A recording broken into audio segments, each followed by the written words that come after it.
Hi, everyone, and welcome back to the podcast. I'm really excited to talk to Hanna Wallace today again. Welcome to the podcast, Hanna. Welcome. I'm like so happy to be here. It feels like so nice and in alignment that we're having a conversation again. And yeah, it feels exciting. And I feel like since we last talked, it just feels quite magical, doesn't it? Yeah, and so many things emerged from our last talk on your podcast. So So many. we were definitely wanting to build on that. And maybe for the people who haven't listened to that episode, you can introduce yourself and then we'll take it from there. Oh, super. Thank you, Shireen. So I'm a podcaster like Shireen with a lovely podcast called Finding Grace. And I'm a writer and like Shireen, also mystic, priestess. And I'm somebody that has lived with a condition that has provided me with challenges in my life. But rather than letting those challenges define me, I found a way to work with them, found a way to align myself through spiritual practice, through devotion, and also through, I think there's been a real learning process for me of surrender, of having to sometimes understand the links between Western and alternative stuff and having to really navigate those pathways in ways that actually serve me rather than resisting. And that's been so kind of holy in a way for me because it's allowed me to draw on the strength of what I know through my spiritual practice and through my spirituality, but also helped me to heal on a deeper level. So yeah, that's who I am in a nutshell. And yeah, it feels really great to be in a place now where I'm able to share my wisdom and perspectives and be able to help people with that. And to help people, I think, feel less alone because I think so many of us live with different things and we're all navigating things in a different way. And I think sometimes we just want that reassurance that it's not about being perfect. It's about being perfectly imperfect and finding the beauty and divinity in that as well. Yeah, that's so beautiful and so true. And just this morning, I had another conversation, and we spoke about how these experiences really initiate us and help us to tap into the mysteries somehow, because it feels like that's how many of us start, and we have different challenges, and it kind of pushes us to work deeper, and we start remembering why we're here, and we don't fall into like this illusion of like we're just here and now and that's it. So we kind of have those challenges, and maybe they come in also in cycles, because everything in nature, everything in the Absolutely. universe goes in cycles. So it's really important to harness the power of the lessons that we get, and the yeah, we always speak about the goddess, the descent, like that story. Absolutely. And the initiation of the descent is, in my opinion, where we learn the most. And sometimes some of us are we descend deep, dark, hard, and fast. And that can be obviously with its own challenges. But sometimes it's because when we've had to go through that, it's because then when we're walking through the underworld and we're walking through that place, it enables us, in my opinion, to see things from a totally different perspective. Like you say about initiation, like when things first started going very wrong for me, I was a teenager. I was like 17. It was like a shock to my system. I mean, luckily for me, since I was a child, I've always had that connection to spirituality, to the mystery. So thankfully, it was like, okay, you're really going to have to start to learn to apply these things that you've been learning and reading about. And I am so grateful for that because back then it was seen as like very weird and very different. And I'm so glad that I stayed on my path, and even though at times it did feel lonely, I actually was so grateful that I had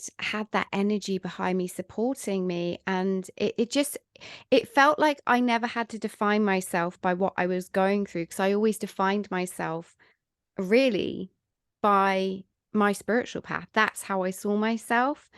And I think actually that's what really was able to elevate me. But gosh, it was dark. And I remember thinking, sometimes you talk about the descent. I remember thinking like, this is heavy. No one else around me is experiencing this.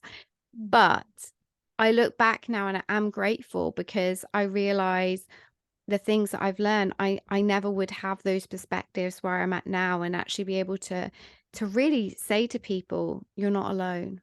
Mm. Yeah, that's really powerful. Thank you for sharing that. And also, like, it's so true what you say with there's a difference between a collective descent where there's a group of people having the same experience at the same time, and then you can relate and there's like this forum for it, Yeah. than to go through something where you feel alone. You're not really, but you feel that in your Yeah. circle and community you're the only one. And it also helps us to, in a humble way, understand that unless we didn't have that experience, we couldn't uh, we couldn't even imagine. Some things are unimaginable. we Mm, can we can feel into what someone else is going through, and especially if you are empathic and you have like clear sensing and you go into it. And that's what many people can do also in coaching and healing, and that can be really rough. But at the same time, the it's like the different seasons of emotions, they can come in different combinations, and your particular like portal or initiation is so unique for you. yeah. It's coming in with so many like lineages of like your body, your soul. It's like merging in here. So I think that that's what I've learned actually, is definitely to have that humbleness, to even if you empathize and sympathize and all of that, you cannot fully see the world from someone else's eyes, although we are never separated. So Mm, whatever other people are experiencing is part of our experience. But it's really, and that's part of the descent story of many of the goddesses, right? They go down alone. mm, That's the yeah. point. Yeah. Yeah, it's true. And also it is humbling, because I think in a way, and I feel like we get humbled along the way. You talk about seasons and times. I remember thinking, as I moved through that journey initially, that you kind of don't think that it's going to be cyclic. You kind of, you're not quite there yet. You don't really understand this idea that you're going to experience things again in different ways, in different facets, as we move through that spiral. And I think it is humbling, because what we are forever remembered is that we are not bigger than that, and it is not bigger than us. And I think it's like that, having that space of humility and surrender to remember that, like you say, that we're part of something, but we're not all of something. And it's just, it connects us to ourselves on a deeper level, and it just brings us back to our heart, and remember that, we must be in that constant practice and devotion to stay connected to ourselves and to others. And I think that's what I learned along the way, that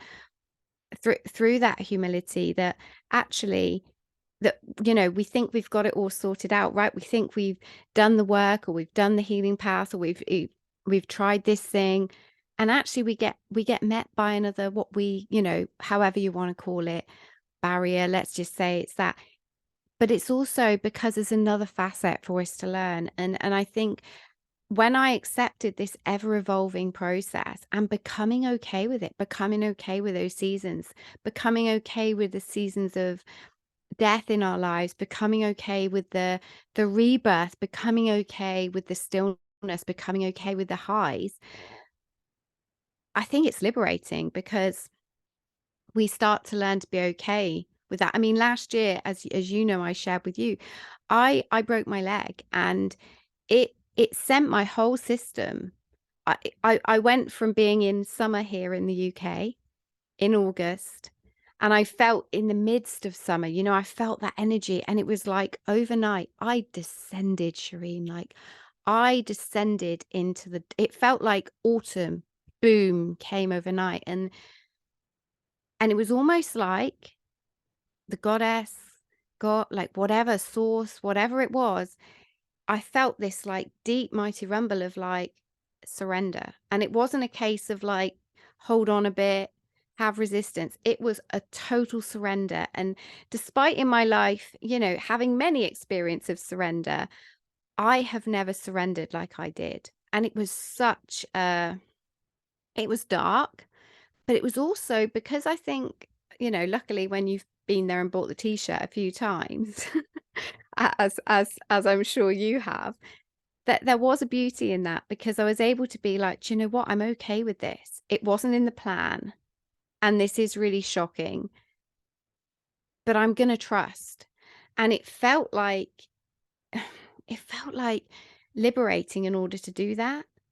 And in a way, it was almost like the healing began within that descent. The healing began, and it was very interesting for me as I moved in back into our spring in 2023, because it felt like I'd been in this deep, dark, long winter, and it was, yeah, it was a real emergence, and this year has felt like a real emergence for me, and I you know, I'm grateful for that. And again, it was what you said about the humility.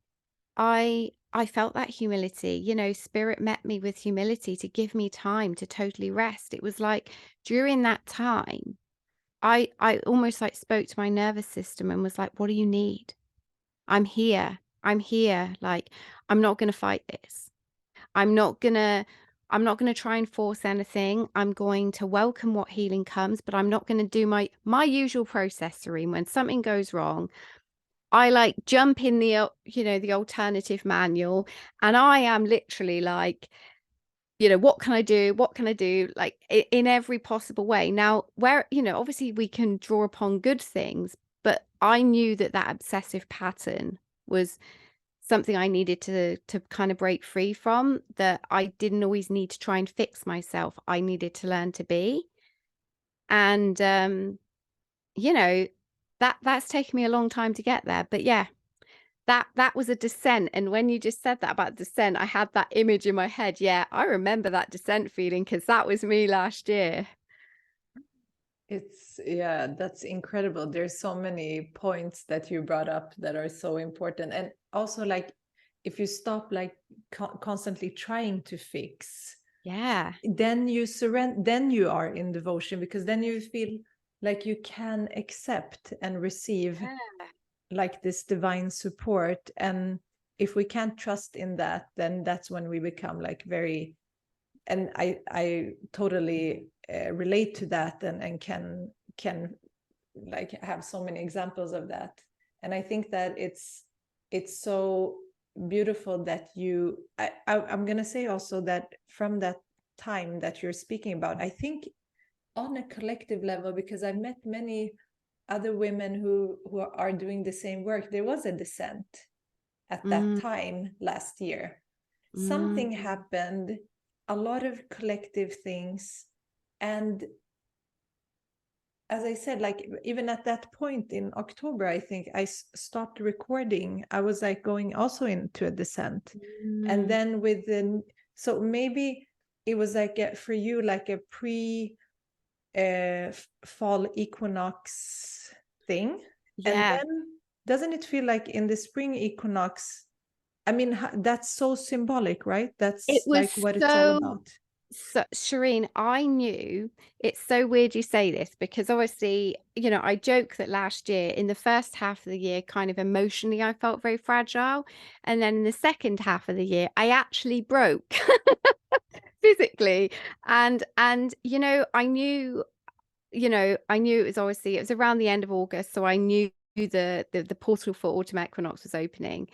And I knew during that autumn equinox, I said to my friend, next year in spring equinox, I will fully release this experience. But I knew that during that time, that there was something very important for me to do. It was almost like, I look back now, it was almost like there was something deep inside of me, that break was it.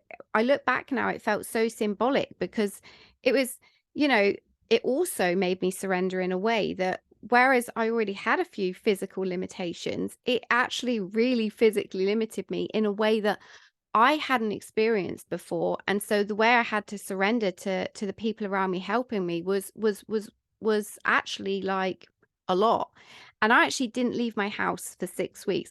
I left my house more when the world was in lockdown, um, when we were going through COVID. And but that was part of my surrender experience, that I didn't want to even put that pressure on myself, and I'm lucky I have an outside space, and so I just surrendered, and I allowed myself to receive.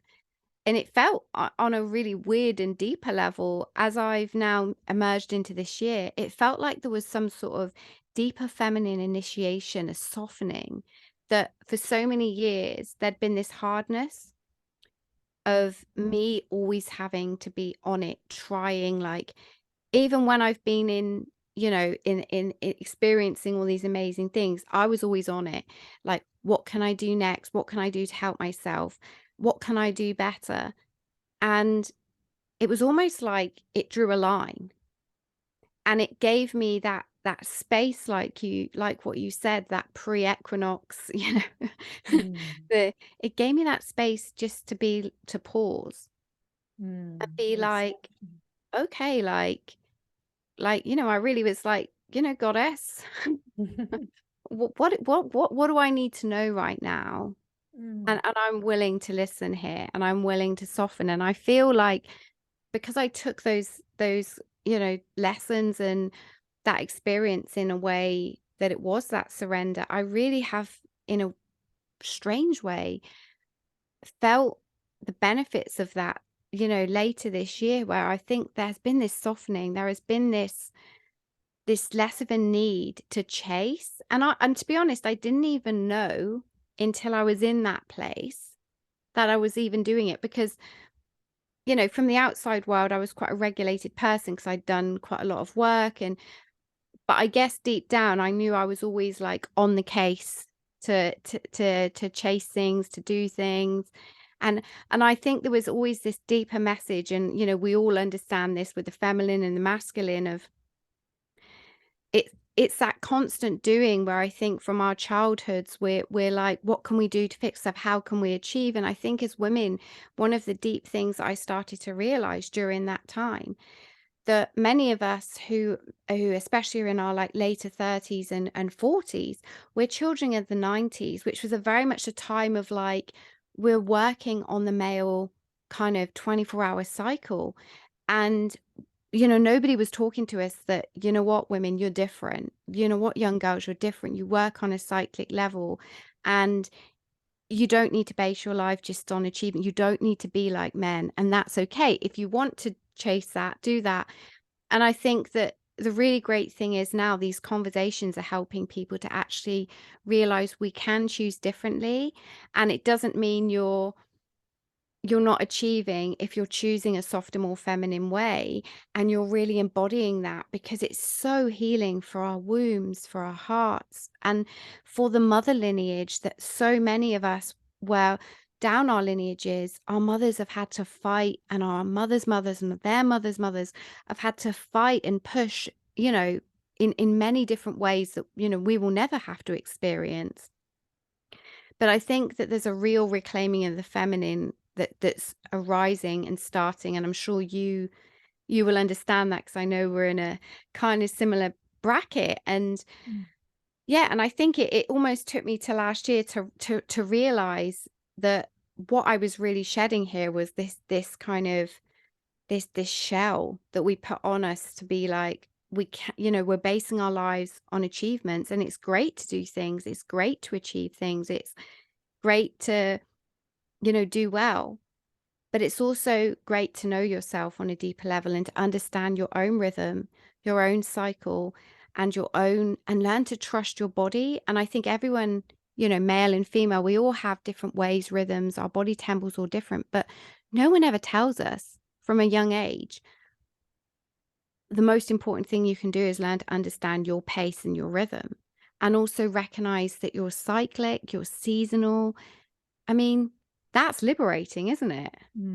Yeah, that's so many important points that you bring up, and how, yeah, we definitely didn't grow up with these type of conversations and images and understandings. I mean, maybe if we had super conscious parents and like they were into what we're into today, but it's really something that is coming up now and is more acceptable. And so there is a quickening, like there's something happening very fast right now. And even though if we go out in society, things seem the same, but it's not, because there's so many people who are changing their consciousness and awareness, and things will change more and more.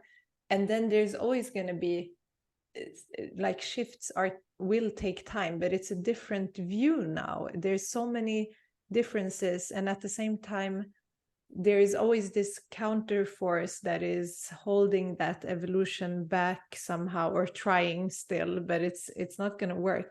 And I love also that you brought up your 6 weeks of being inside, because that's around 40 days, and that's like the Venus retrograde is 40 days, Yeah. the 40 days are so sacred. And I think that whole cycle, and we're coming up to the Venus retrograde as well, that is a great lesson where we are asked to go into that inner space. Because if we're constantly trying to do and achieve and fix, and even if it's about ourselves, as Yeah. long as we have attachments to our physical Yeah. body, to our physical life, we are still not in. And that happens like regularly. You constantly fall into that trap. Yeah. I don't know if some people will achieve, of course, like full, like becoming an observer, but it's always in this dream of life. It's like as soon as we wake up in the morning, we get attached to our physical body and this reality and this dream, and then we forget about everything else. And then during the night we completely disattached. We're not, and especially when we're not dreaming, we're completely disattached from a human experience. We don't have anything, it's blank. We're like in oneness. So it's so important to be conscious, but it's so hard to like deprogram the mind. It's really, and maybe that ties into what I was going to ask you, because I feel like, and I think you have the same like interest and thought about this, that visiting like sacred sites, I mean, we have always a place close by that we maybe can like come back to ourselves, like being in nature, in the forest. But one thing that has been like grounding or like a remembering thing is to visit these different ancient sacred sites. It's like portals that help you to like somehow, and you can tap into them on like a meditation level, and it can be on earth or somewhere else, but it's like something like remembering and recalibrating. And I was going to ask you, where like has there been places which you have visited that has been like very potent for you in your initiatory path to like coming back to yourself? Oh my goodness, over the years. Absolutely. Obviously, in the UK, we're fortunate. I actually only live 2 hours from Glastonbury, for instance, and close to Cornwall, close to Totnes. So definitely there have been places, but also across the world. I always knew I needed to go to India. And for me, that was it was like I needed to put my feet on that land. I needed to be in that space, to breathe the air and be in that space. And then there have been other places that I've gone to I didn't even know that I needed to go to. For instance, I went to Israel multiple times, and it wasn't like I chose to go there, it was because of the person I was with, his family were there.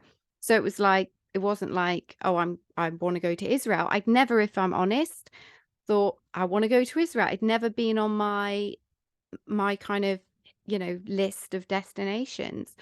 But when I got there and I started going around this country, I knew I needed to visit this place, and I knew as I moved around the country, and I went multiple times, I knew that that was an important journey for me to take and to connect with on a deeper level. So I think what's interesting is sometimes there are places we go to that we've like when I went to India, I need to go there.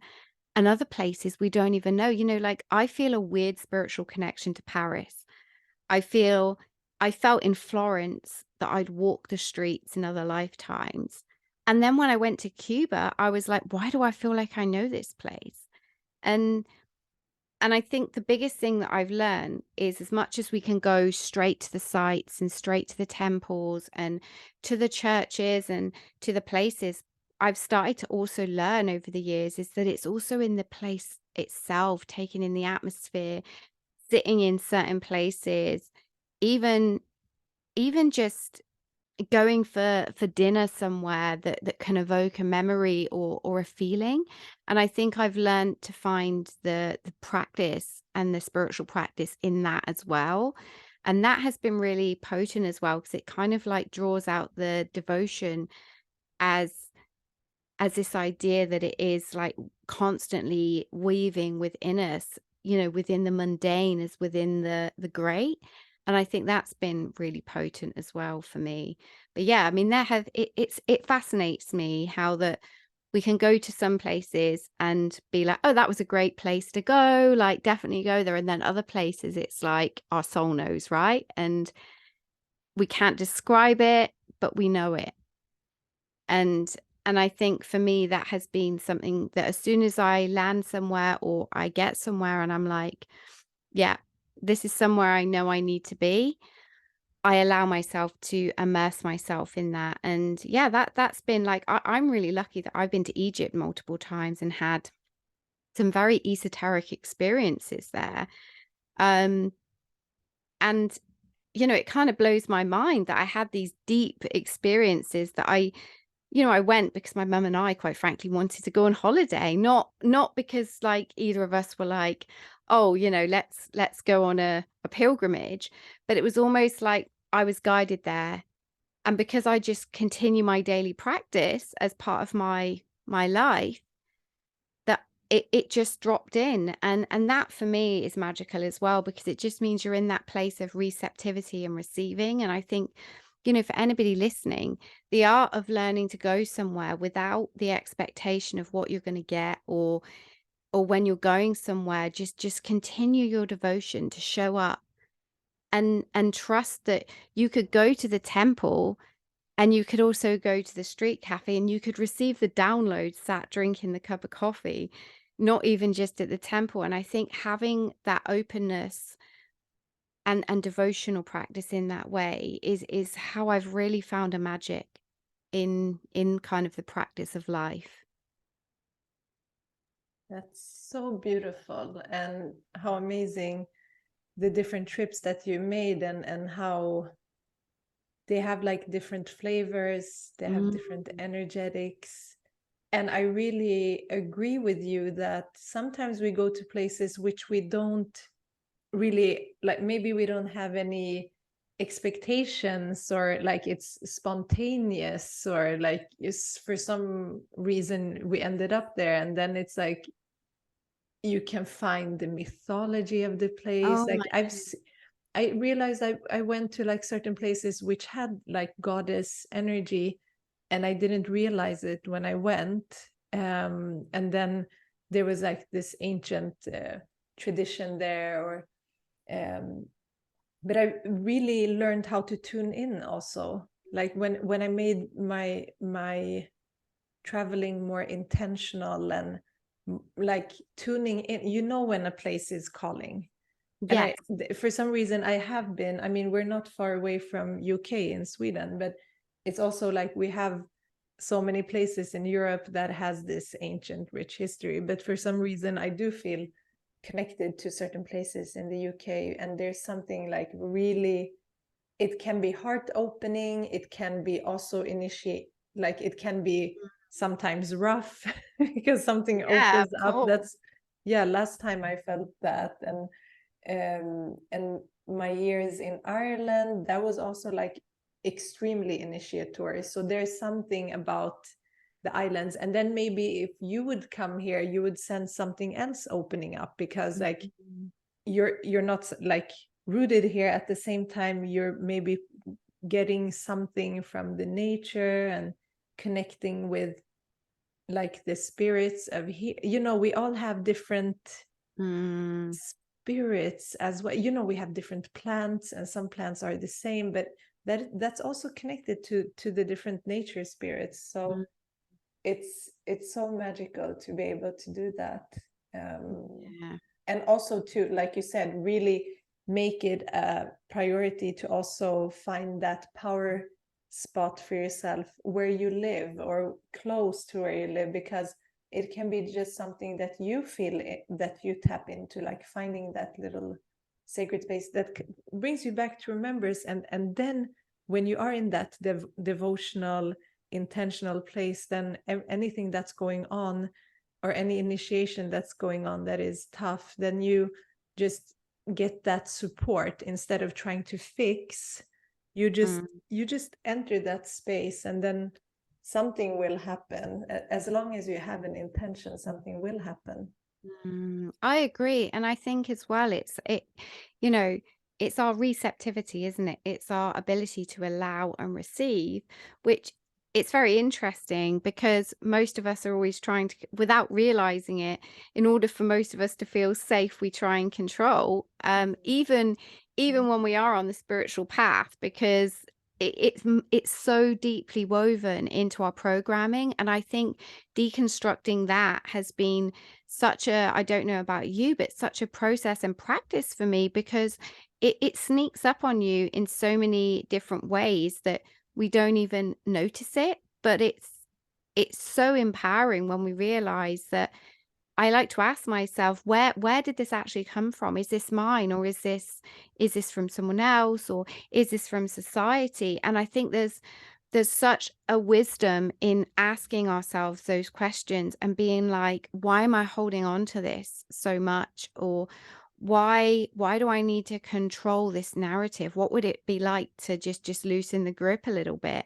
And believe me, we all know it can be so hard sometimes when we're especially when we're fixed on this idea of what we want from something or someone, or and it's human. It's part of the human experience for us to be, tapped into a certain thing we may want or a desire. But it's that constant, I like to think of it, that constant cosmic dance, isn't it? Between tapping in and, okay, this is what I would like, and then releasing that.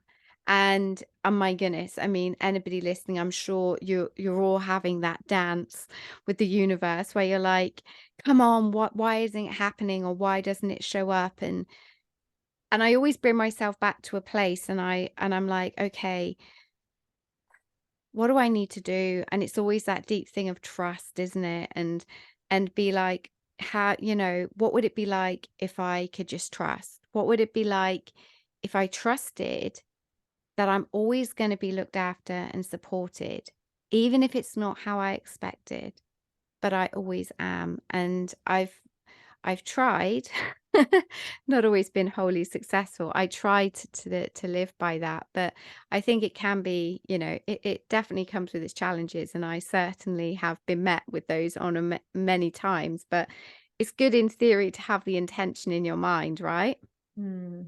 Definitely. And I think that just coming back, it's like you can't always have an empty mind, but when you come back to your meditation or you take a walk and become aware, then that is like a cosmic dance between the active and passive and receptive, and like it's just giving yourself like the patience and self-love that you are still, like, as long as you're trying, you're still doing something, right? So it doesn't have to be perfect, because we're also part of this human nature. So yeah, I think that's so beautiful. And I would love for you to, you have my oracle card I deck. do. I And have the amazing deck, and also let's show the lovely box. I love the box. yeah, so Um, excited for you and to have it.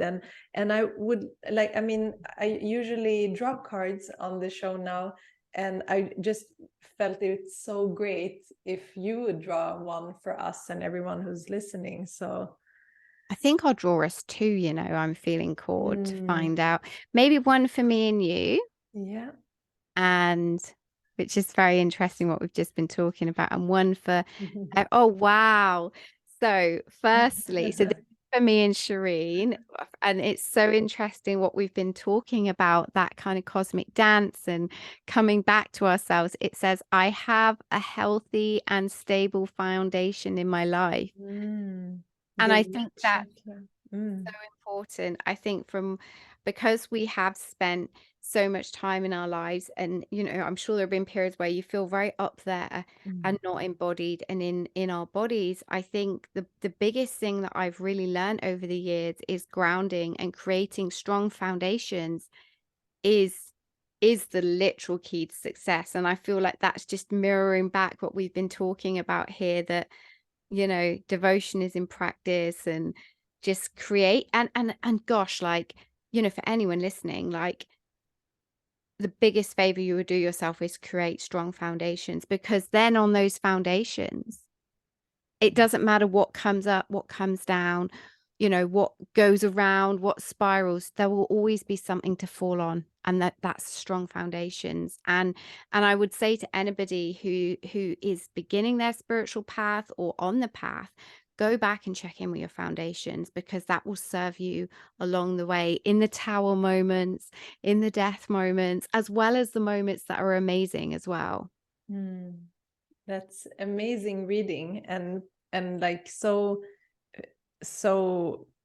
appropriate for everything. Like you said, it's the root chakra card, so it's It's really the root connected, chakra.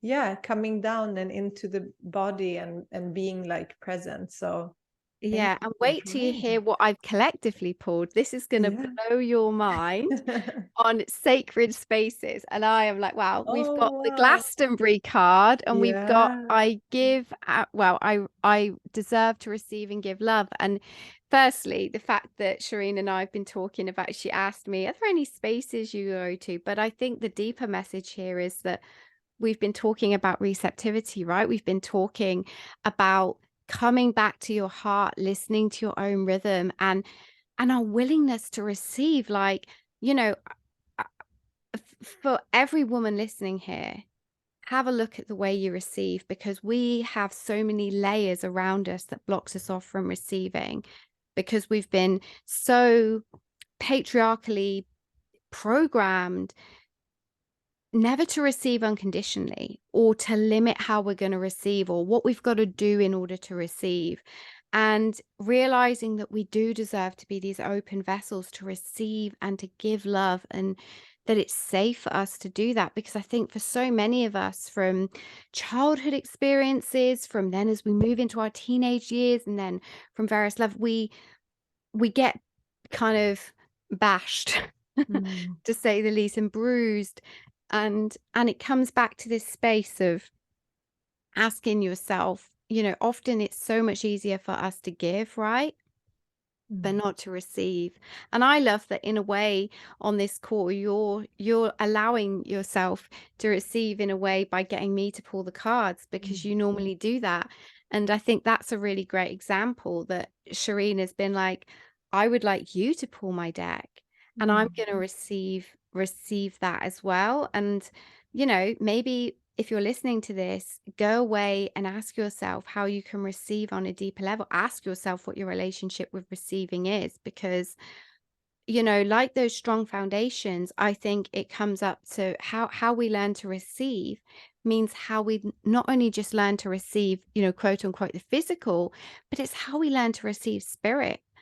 when, we don't realize when we're cutting ourselves off from receiving, it's not just on the physical, it's on so many different levels.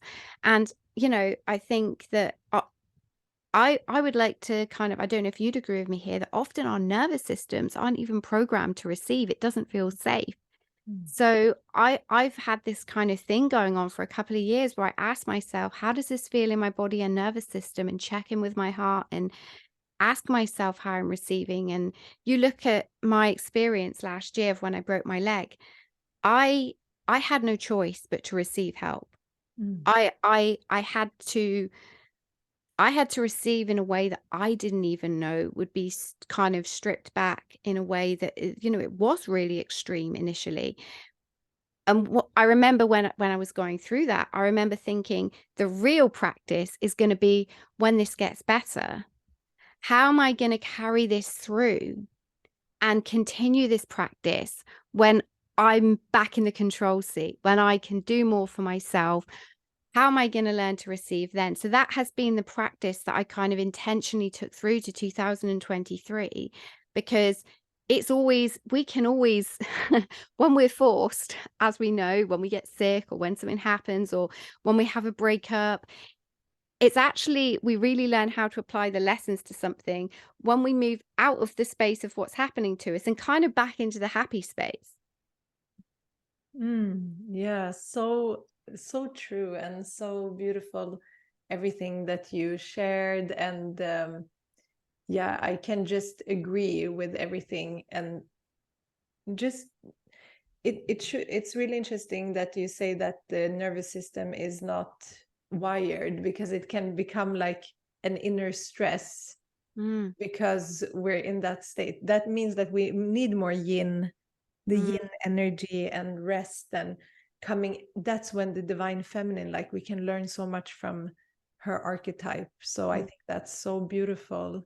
And I would love for you to finally just share how people can find you, because I think you have an amazing podcast and doing Oh. beautiful work. So yeah, just share that as well. Well, people can find me at on all major podcast platforms, and it's called Finding Grace with Hannah Wallace. And Shireen has been on me twice, and I hope Mm. eventually in the future, I'm sure more projects of hers we will come on and share more.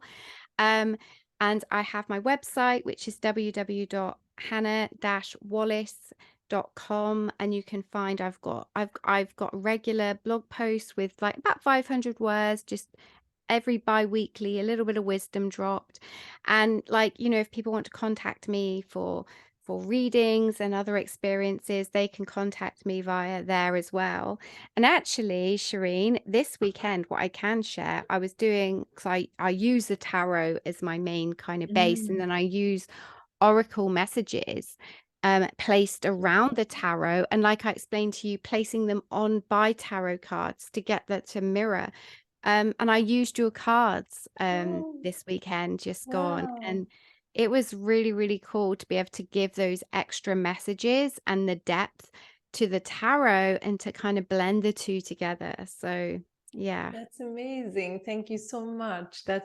Yeah, that's just, I really hope that the cards help everyone who's using them, and especially for healing, which is like my main focus. So I'm really proud that you are also using Oh, it. And thank you so much for sharing all of your wisdom. You have so much incredible, I mean, just ancient wisdom in you. So thank you so much for channeling that for us as well. And I'm sure that we will, yeah, have another conversation soon again. So thank you so much for everything.